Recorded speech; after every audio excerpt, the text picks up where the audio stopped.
E a gente precisa falar também sobre educação. E educação é uma área tão importante, eu gosto de falar sobre educação aqui no nosso programa, porque está incluindo todo mundo. Eu, você, o Renner, o Denner, que está aqui junto comigo. Tudo bem contigo, Denner? Tudo bem, Thiago. Então tá jóia. Bom, falar sobre educação especial é um tema também delicado, importante, porque as pessoas não sabem muito bem o que é a educação especial. Eu ouço falar sempre por causa da PAI, porque alguns alunos são especiais e estão na escola, incluídos ali na escola tradicional. Mas o que seria uma educação especial? Bom, Thiago, primeiro, boa tarde, muito obrigado pelo convite, a sua Imagina. equipe. Thiago, a educação especial, ela, como o próprio nome sugere, ela é diferente da educação tradicional. A educação tradicional é aquela em que os alunos vão para a escola e aprendem, digamos assim, o beabá, Certo. que não O tem básico. uma modificação. Né? Então, o professor regente vai dar matemática, vai dar português, vai dar química, enfim. Tá. Educação tradicional. Algumas pessoas, por algumas características delas, elas precisam de algo a mais, de um apoio a mais para conseguir assimilar aquele conteúdo, né?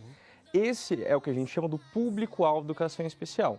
Certo. São algumas pessoas que, por sua característica, precisam de um apoio, de atitudes da instituição de ensino pedagógico para conseguir assimilar aquele conteúdo.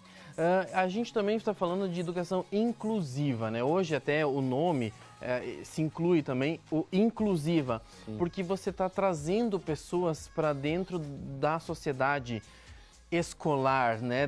Desse lugar, dessa comunidade escolar, que é tão importante para todo mundo.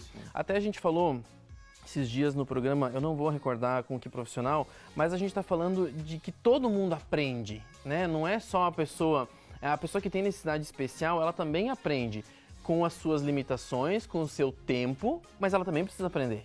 Exatamente. Felizmente, nós vivemos no Brasil uma fase justamente que você disse da inclusão. Até alguns anos atrás, nós vivíamos a fase de apenas colocar essa criança junto com os demais estudantes da sala. Certo. Que isso não é inclusão. Não basta a criança, o aluno, estar numa sala de aula. Ele precisa justamente se sentir na sala de aula. Inserido. ali. Inserido, exatamente.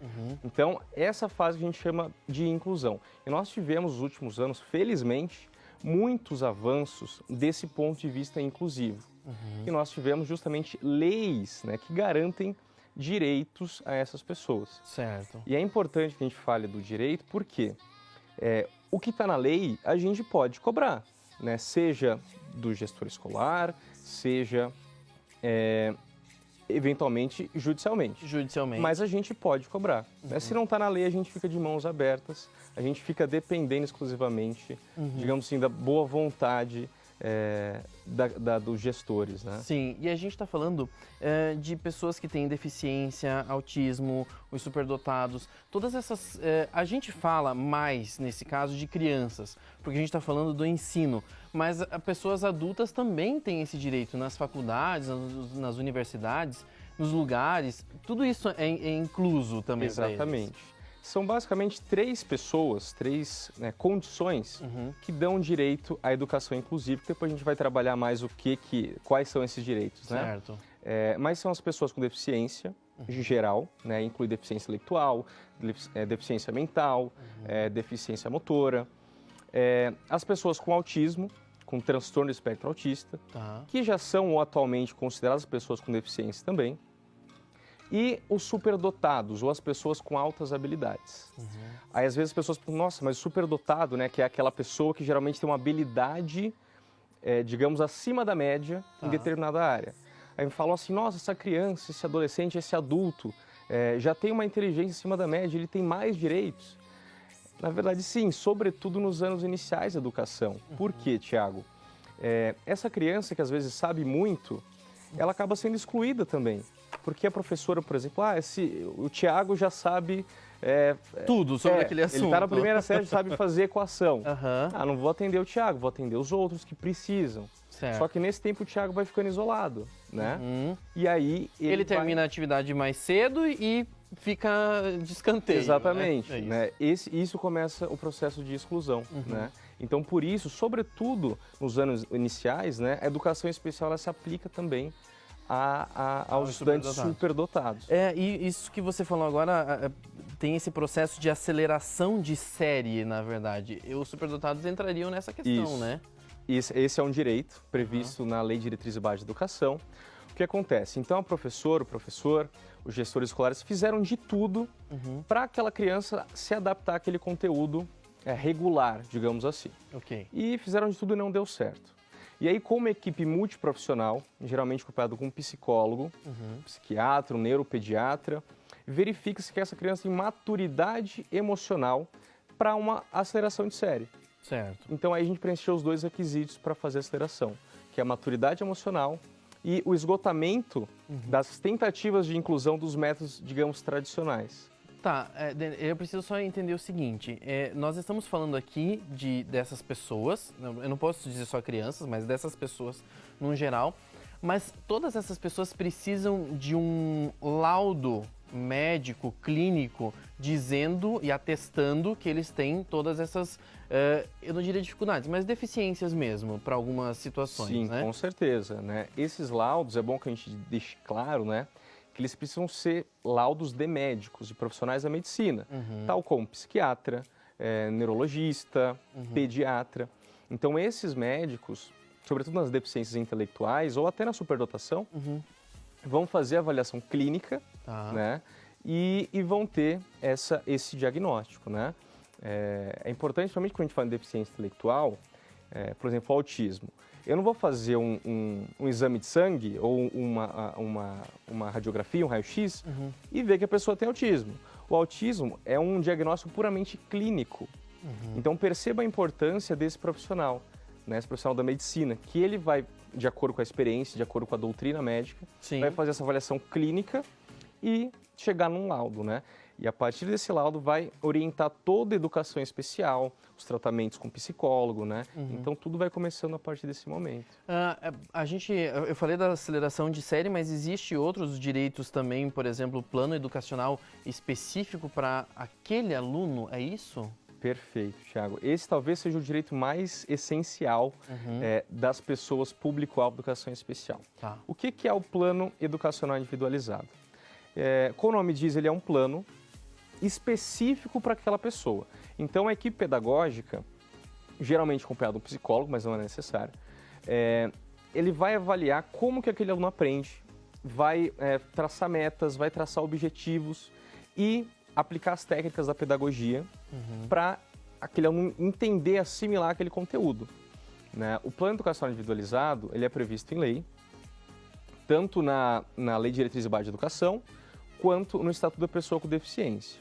Então, eu seguindo esse plano, dificilmente, né, eu seguindo o plano com profissionais capacitados, habilitados, dificilmente eu vou ter um resultado ruim nesse processo de inclusão. Né? Então, eu Porque tenho você plano... já está traçando alguma coisa específica para aquele aluno. Exatamente. E aí você vai estar ajudando no desenvolvimento dele para acompanhar o desenvolvimento dos outros. Perfeito. Eu costumo dizer que educação especial não tem uma receita de bolo. Não é porque eu apliquei uma receita, uma técnica para um aluno, sei lá, com autismo, eu vou aplicar a mesma técnica com outro aluno com autismo e que vai dar certo. Não. Por isso que ele tem que ser individualizado. Certo. Então eu vou ter que, fazendo, os professores vão errar, porque é normal, o difícil no começo é você não errar, você aplicar e dar certo desde o começo. Certo. É normal você errar, então você vai refazendo tudo isso. E é importante a gente registrar, Thiago, que tudo isso tem que ser registrado, tem que ser um documento físico. Porque, eventualmente, o professor, de repente, sai da instituição ou fica de licença. E aí, o próximo profissional que acompanhar esse aluno vai ver o histórico dele. Fala, olha, já foi tentado isso, não deu certo, já foi tentado aquilo, não deu certo. Sim. Né? E aí... que é o plano de educação. Isso tem que ter, na verdade. Todas as instituições têm que ter e seguir, para que os professores tenham uma ideia do que foi passado, né? Exatamente. Todo mundo tem que ser, na verdade. Algumas, assim, temos, digamos assim, nós temos o plano geral, aquele plano que é para a turma toda. Então, e essa pessoa precisa algo... Exatamente. Então, tem um plano geral, que tem que ter também, e tem um plano individual, para aquele aluno com deficiência, para aquele aluno com autismo, para aquele aluno superdotado. isso é um direito, está na lei, tem que ser cumprido. Exatamente, exatamente. Se não cumprir, a gente sempre recomenda tentar resolver da melhor maneira possível, conversa com a direção. Alguns alunos, é exceção, mas alguns alunos eventualmente podem não precisar, porque tem deficiência leve e consegue, né, assimilar o conteúdo com a turma regular. Se adaptar a tudo aquilo. Isso, né? mas aquele aluno que precisa, que eu tenho a indicação do psicólogo, a indicação do psicopedagogo, eu tenho que fazer. Uma das coisas que me chama a atenção, na verdade, é que essas instituições elas não podem cobrar mais caro por esses alunos, né? A instituição privada e a instituição pública também tem que receber esse aluno. Perfeito, Thiago, perfeito. No caso da instituição privada, né? Então ela tem que, por exemplo, fazer o plano educacional individualizado, eventualmente ter uma sala de recursos para esse aluno, né? No contraturno e que não é uma aula de reforço, né? É uma aula especial preparada para aquele aluno, né? Para ele assimilar aquele conteúdo no contraturno. Certo. Eventualmente, professor de apoio, e tudo isso, no caso da escola particular, não pode ser cobrado a mais, porque está na lei uma obrigação das instituições quando recebe o dito laudo, né? Então, eles têm que fazer essa adaptação. Certo. E no caso das escolas públicas, a escola já é pública, os alunos não pagam e também não tem que pagar nada, né, por esses, digamos, serviços extras, né? Para a gente finalizar aqui, por que você resolveu atuar nessa área? É uma curiosidade minha agora. Olha, Thiago, na verdade eu fui... O direito a gente acaba indo para o caminho que a gente não planeja, né? Então tem um grande amigo que é o Damião, que já deu entrevista aqui para você. Ele tem o Instituto Transformare e eu prestei alguns serviços, né, para ele e acabei me envolvendo nessa área. Eu vi que é uma área que as pessoas têm pouco conhecimento, às vezes. Recurso, talvez. Muitas também. pessoas humildes, carentes, não têm esse conhecimento da lei e às vezes esses direitos vão sendo relevados e o processo de inclusão não é concluído, né? E essas pessoas crescem e não estão inseridas na sociedade como deveria ser. E aí, se a gente deixa esse tratamento lá para a vida adulta, vai ser muito mais difícil a gente fazer isso. Então é bom a gente conseguir, desde a educação básica, já garantir esses direitos. É interessante porque eu já estive na PAI algumas vezes, já fiz matérias lá e tudo mais, e algumas mães conversaram comigo e tudo mais na época, e me relataram, né? Não, ele foi liberado para ir para a escola, né? A escola tradicional. E aí, mas eu não sei se ele vai se adaptar, não sei se isso vai dar certo e tudo mais, porque as mães ficam preocupadas com tudo isso. E é interessante você vir falar sobre essa inclusão, né? Sobre esse direito que as pessoas têm, essas crianças, essas pessoas têm a tudo isso. Então eu queria agradecer demais a sua presença aqui no programa hoje. Muito obrigado, Thiago. Sempre precisar, à tua disposição. Valeu, obrigado e até uma próxima oportunidade. Obrigado. Valeu.